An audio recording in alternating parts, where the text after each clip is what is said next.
小俊举办全国第一届这个核能峰会，有35国的代表来参加。这个领袖是共同声明，要来起新的核电厂。当然，欧平这态度嘛是真开放。也毋过，伫场外煞有一个环保团体是大声呼吁，应该爱开发再生能源才对。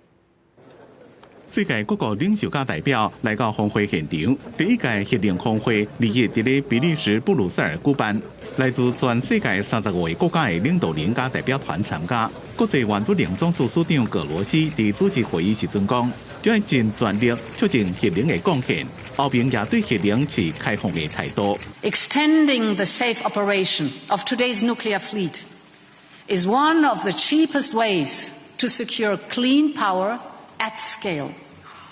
So it can help pave a cost-effective path to net zero.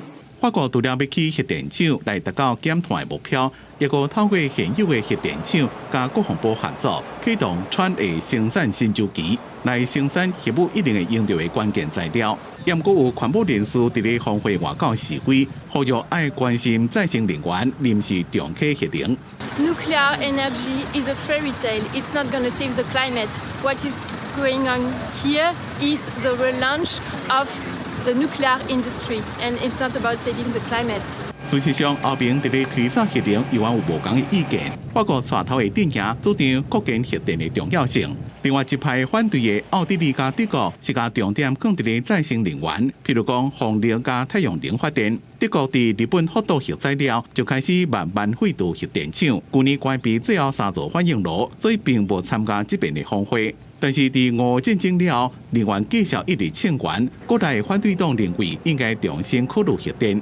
Aus heutiger Sicht sind wir in der falschen Reihenfolge ausgestiegen. Wir hätten zuerst aus der Kohleenergie aussteigen sollen, dann aus der Kernenergie. Das wäre zum Erreichen der Klimaziele für Klimaneutralität der deutlich bessere Weg.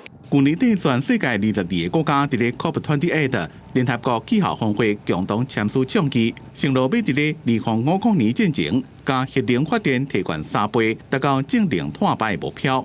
真侪国家认为，利用少碳核电，才有法度达到减碳目标，避免气候危机。公司新闻郑伟林编辑。